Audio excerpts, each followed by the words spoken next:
Bonsoir à tous et à toutes, bienvenue sur ma chaîne. Donc bonsoir, oui, parce qu'il est déjà tard ici, hein, vous m'excuserez, la lumière est pas géniale.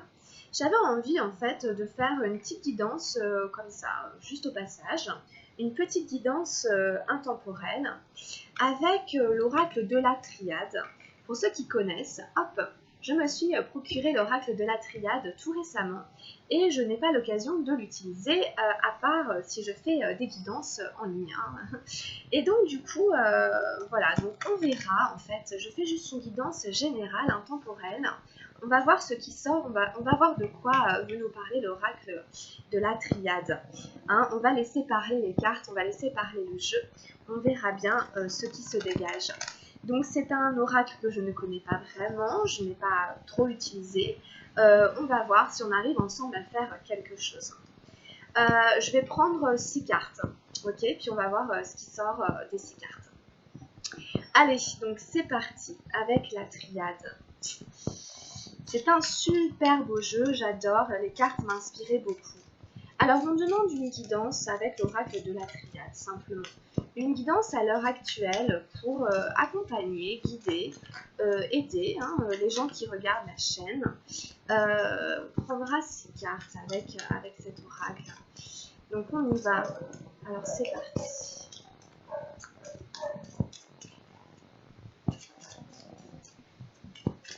Donc on demande simplement à faire ressortir un sujet d'actualité sur lequel on a à travailler et sur lequel peut nous aider l'oracle de la triade à l'heure d'aujourd'hui. Voilà, sur quoi peut nous aider l'oracle de la triade à travers le tirage qu'on va faire. Voilà. Allez, c'est parti.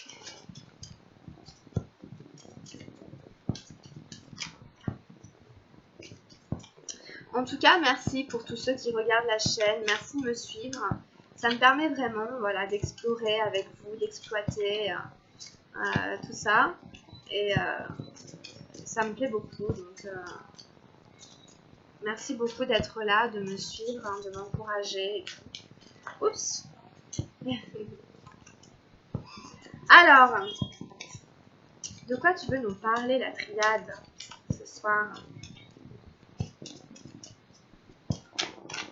Allez, ok.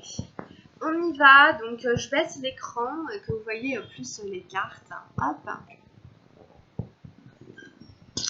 On a une carte ici. Ensuite, comment on peut venir compléter?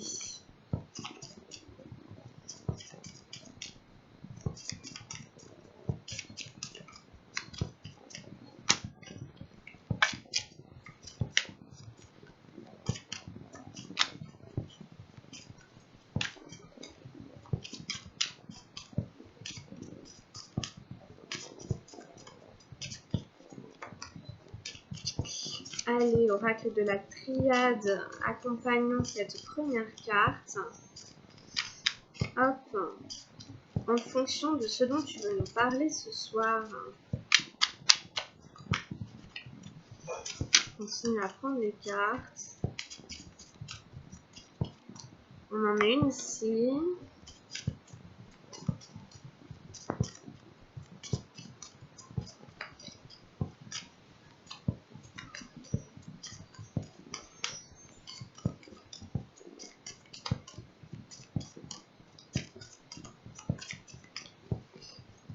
Comme ça ici.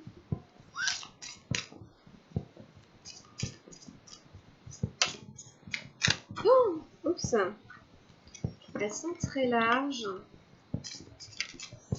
Une troisième ici. On va déjà regarder les 3 premières ici. On va aller regarder ces 3 premières cartes ici.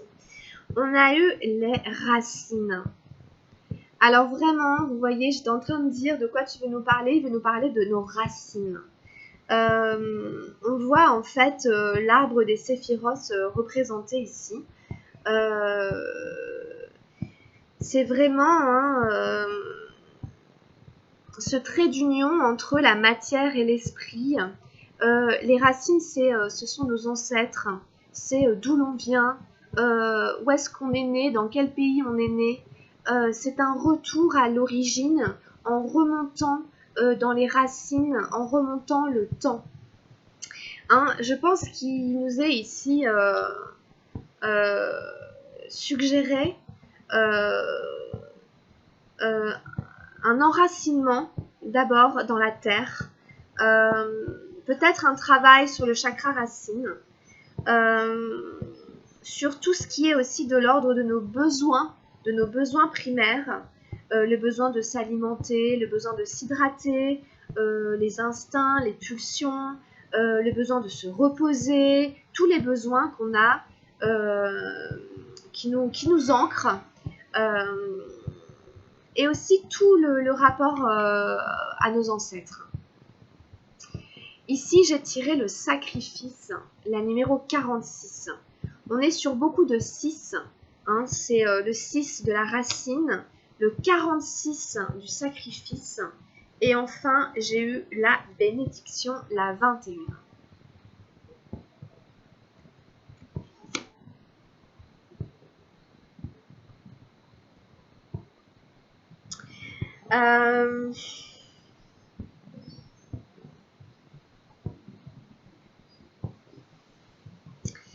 Alors, le sacrifice, c'est évidemment, est-ce que j'ai le sentiment de me sacrifier pour quelque chose? Est-ce que j'ai le sentiment de sacrifier une partie de moi, une partie de ma vie, une partie de mes besoins? Et en fait, en fonction de la partie de mes besoins que je sacrifie, je coupe une racine. Or, si je me coupe d'une de mes racines, je ne peux pas pousser correctement. Vous voyez, il y a cette idée de sur quoi reposent mes fondamentaux. Et est-ce que du coup, j'ai des racines solides? Est-ce que mes racines, mon ancrage est solide? Est-ce que j'écoute mes besoins ou est-ce que je sacrifie une partie de moi, de mon être, pour une raison X ou Y qui en général n'en vaut pas la peine, hein? C'est un peu de ça dont on nous parle.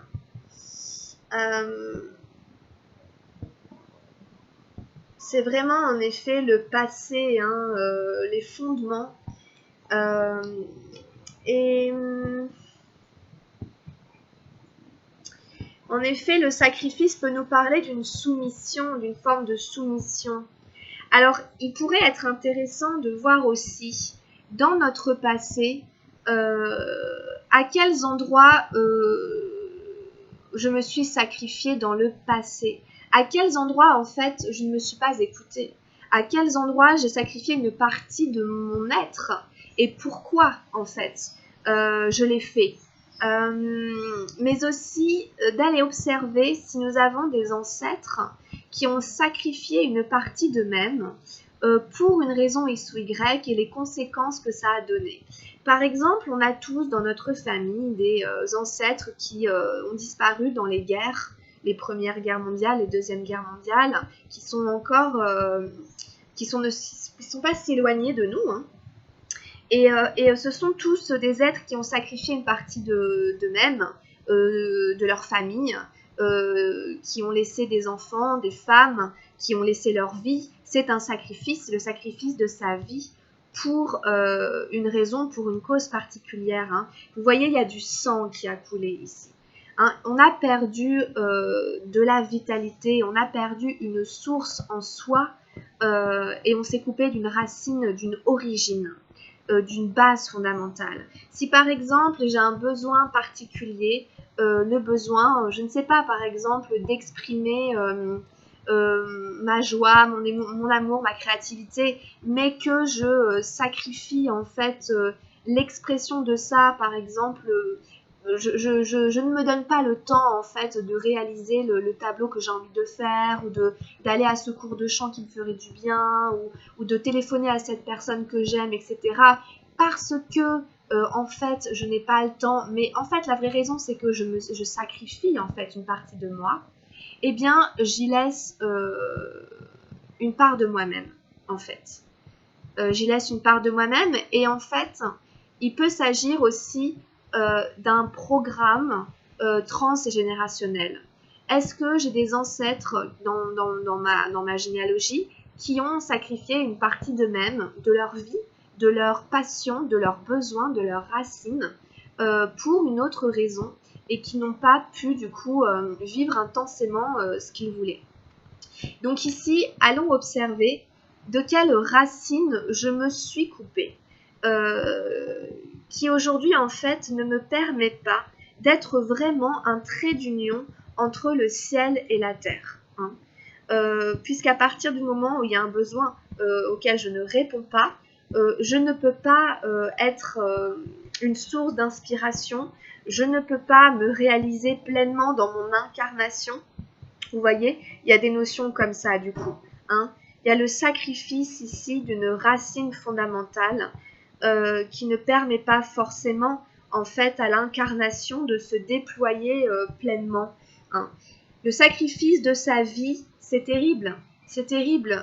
Ceux qui sont morts à la guerre, c'est terrible. Ça laisse des plaies derrière pour les descendants, par exemple. Les descendants souffrent d'un père disparu, souffrent d'un deuil qui n'a pas pu être fait, etc., etc., etc., etc.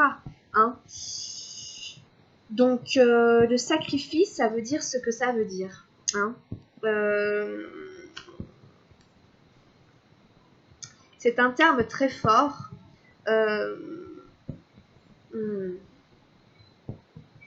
C'est un terme très fort qui suggère de se couper d'une partie de soi pour une cause qui le mérite ou non. Hein. Mais en tout cas, c'est ça. Hein. Je me sacrifie pour quelque chose que je considère valable.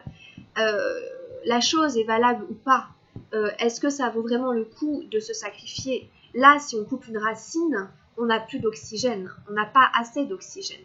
Hein, je pense que sacrifier une racine, c'est dangereux. Donc, allez voir de quoi vous vous coupez, de quel oxygène vous vous privez, qui fait que c'est compliqué.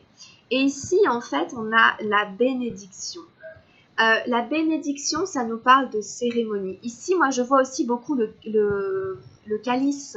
Hein, c'est vraiment le calice, en fait, avec le sang du Christ, etc. Il y a quelque chose ici de très cérémonial, presque. Bénédiction, calice, sacrifice.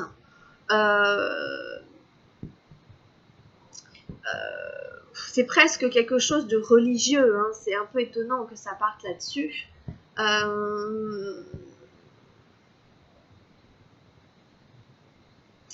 La bénédiction nous parle de baptême, hein, de cérémonie. Donc il y a peut-être ici des notions de cet ordre-là avec le sacrifice.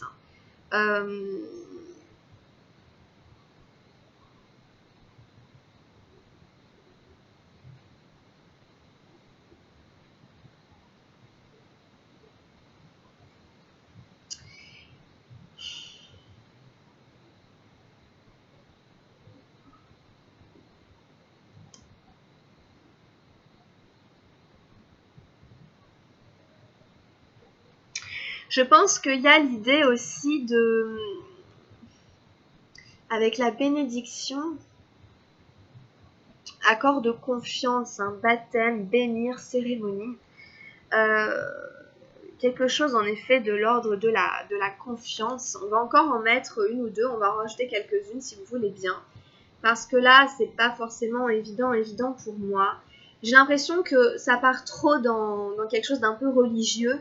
Et vraiment, je voudrais pas du tout tirer les choses de ce côté-là. Mais en même temps, si c'est ce qui apparaît, c'est possible.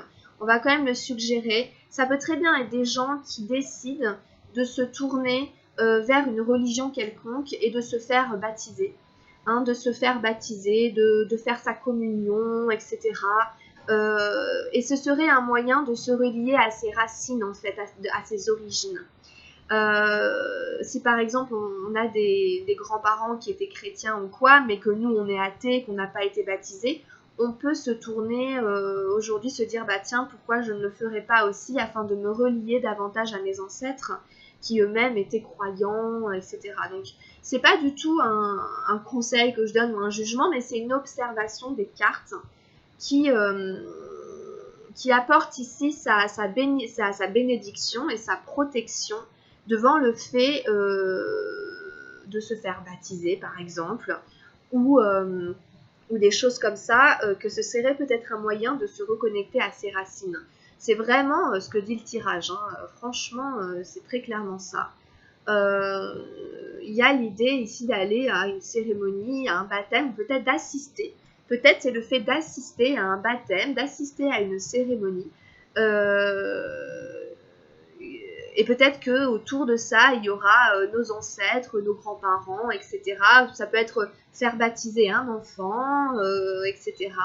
Ça peut être aller à un mariage, etc. En tout cas, voilà, c'est quand même des choses. Il y a quelque chose ici autour de la religion, très nettement, qui est quand même sous le signe de la bénédiction.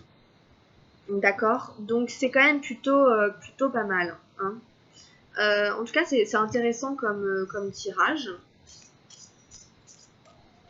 On va encore en reprendre, quelques-unes. Et de quoi tu veux nous parler d'autres oracles de la triade? Alors,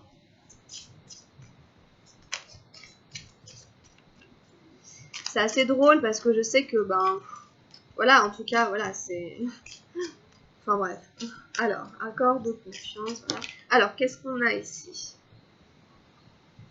Alors, on a eu la fusion, la numéro 55. On voit quand même 2 anneaux.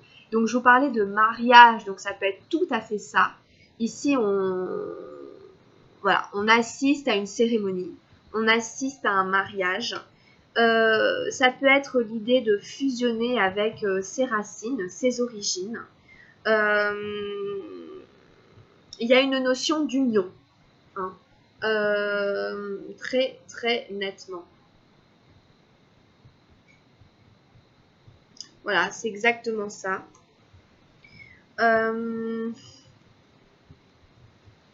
Ça peut être une période où on va célébrer des unions, des baptêmes, des mariages, on va à l'église, on va à des cérémonies. Vous voyez, enfin, c'est vraiment ça, quoi. Donc, c'est de ça que nous parle ici l'oracle de la triade. Et encore une fois, il y a un rapport aux ancêtres. Il y a un fondamental, il y a un fondement ici. C'est pas quelque chose sur un coup de tête complètement déconnecté et tout. C'est quelque chose de très ancré qui s'inscrit dans une tradition qui est célébrée de manière solennelle. Hein, on a quelque chose de très solennel aussi dans ce tirage. Qu'est-ce qu'on a d'autre encore avec la triade ici?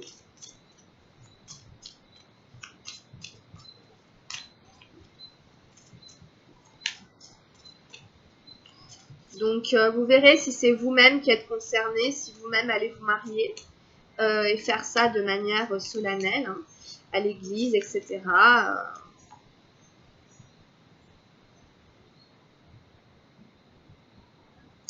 Alors, j'ai tiré l'arme. La numéro 38. Alors ici, alors mais qu'est-ce que ça veut dire?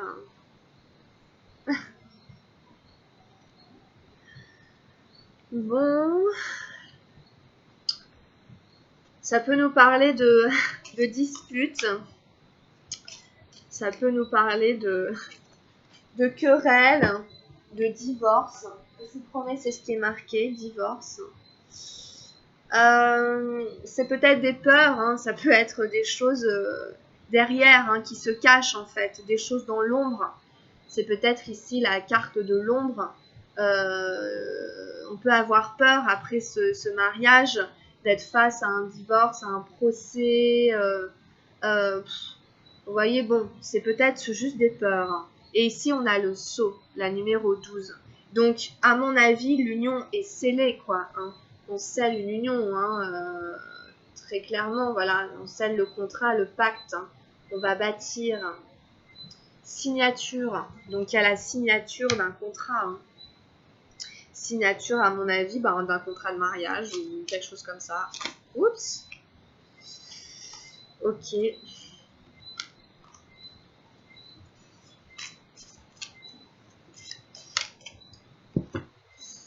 Ici, on a la clé, la numéro 43. Donc, c'est la clé de vie, c'est la clé des Égyptiens, c'est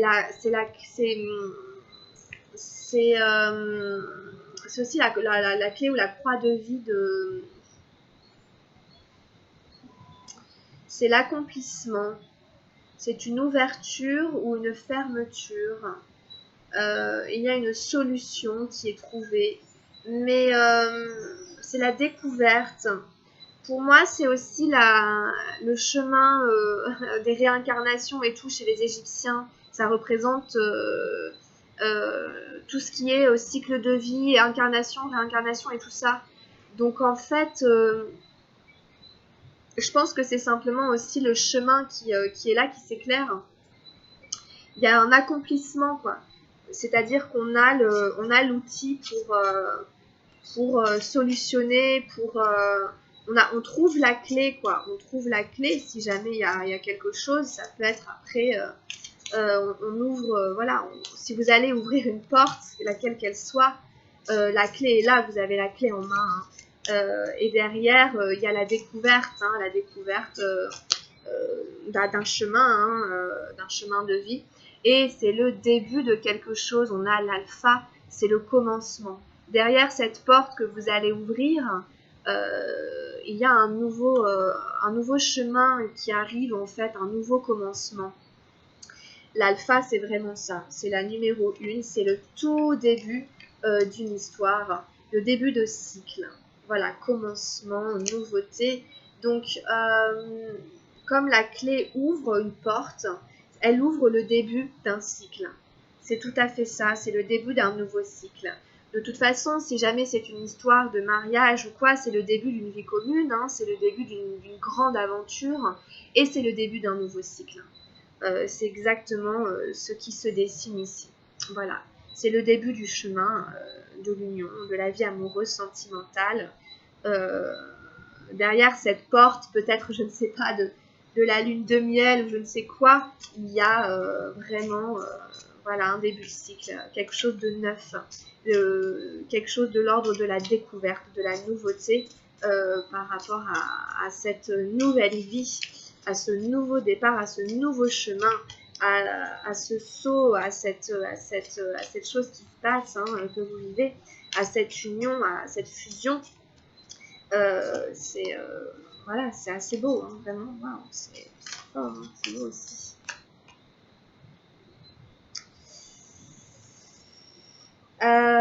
Ici, j'ai eu la 44, la foudre.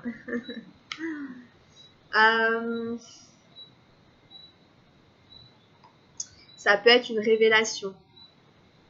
Ça peut être une révélation. Il peut y avoir une espèce de révélation, de choc, ou en tout cas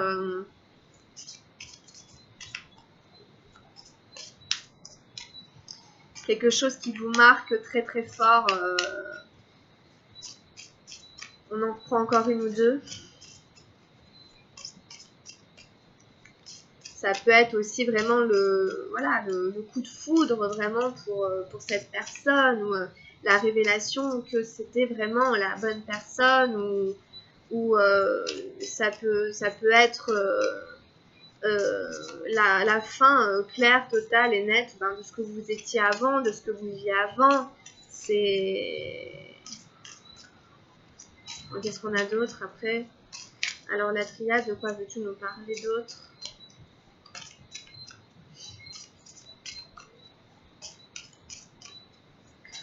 On va encore en mettre deux.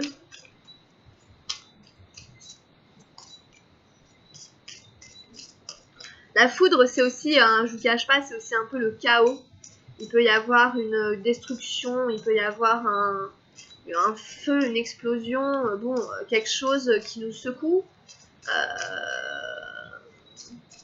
Bon, ça veut peut-être dire que le chemin n'est pas, comment on dit, la vie n'est pas un long fleuve tranquille, hein, il y a toujours des rebondissements. Mais il y a une élévation. un numéro 29. On s'élève spirituellement. Encore une fois, on retrouve les Égyptiens, la pyramide, la clé de vie.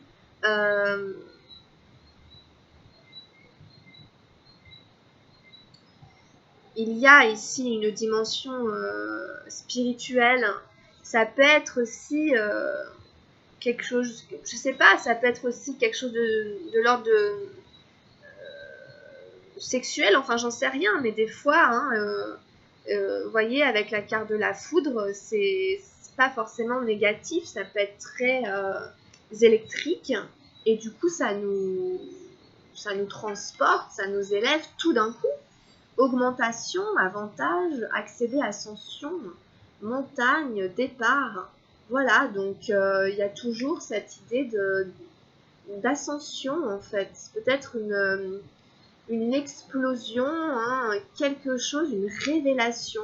Peut-être une révélation qui vous emmène tout droit au 7e ciel, hein, en haut de la montagne, hein, boum.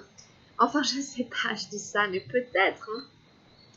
Voilà, en tout cas, j'ai l'impression que vous allez être assez transporté par la suite ici, après, quoi. Ok. Il y a une ascension, quoi, en fait. Il peut y avoir un choc suivi d'une ascension claire et nette, fulgurante.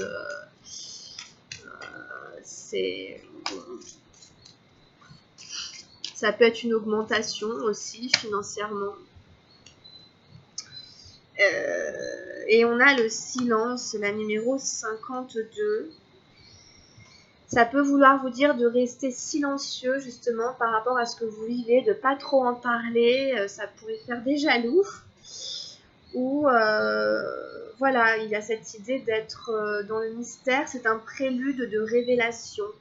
Donc gardez peut-être un peu les choses pour vous dans ce prélude à la révélation. Hein, calme, on vous invite au calme, au repos, on vous invite à pas trop parler de ce qui se passe. Et on en prend juste une pour finir le tirage.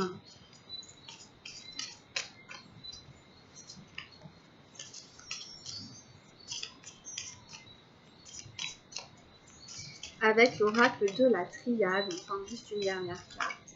De quoi s'agit-il? Pour finir ce tirage, cette guidance.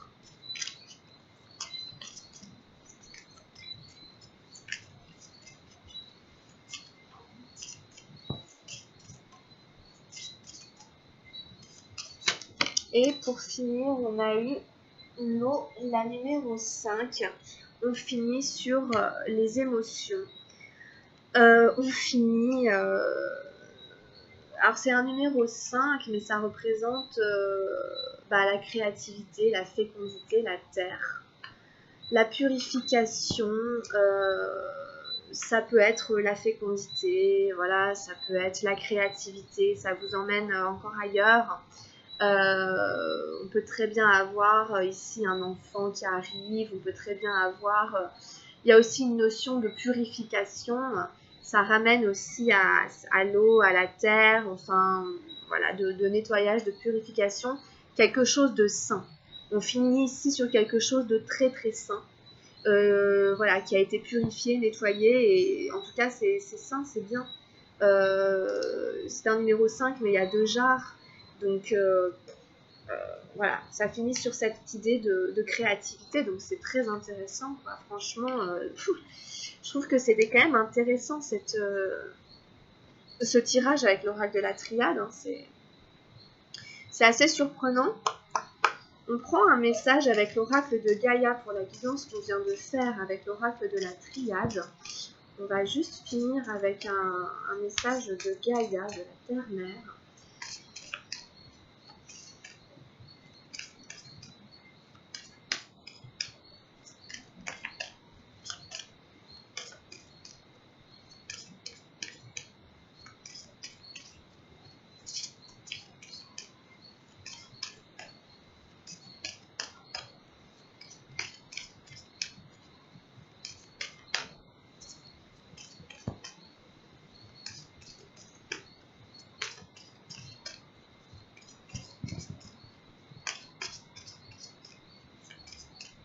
Alors, ça vient, j'arrive, je bats les cartes.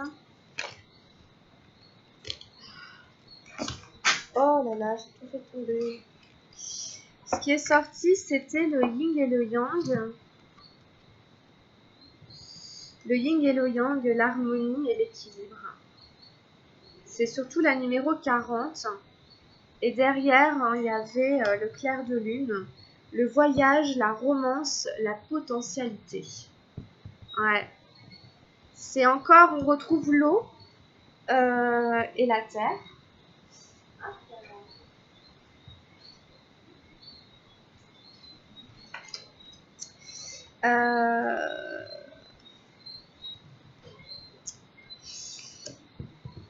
Et puis, voilà, c'est yin-yang, hein, ici comme ici. Ça nous parle quand même d'union des contraires, des opposés, de l'harmonie, de l'équilibre.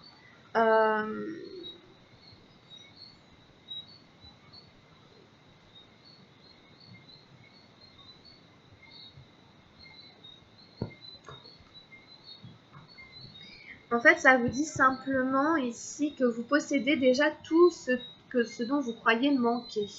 Hein. Ça vous invite à... Ici, on est plus sur, justement, si jamais il y a des choses qui sont négatives, des aspects un petit peu négatifs, ça vous dit d'aller voir l'aspect positif des choses. Les affirmations positives, c'est j'accepte et j'aime ce que je suis, il n'y a rien à changer en moi, il n'y a que l'amour.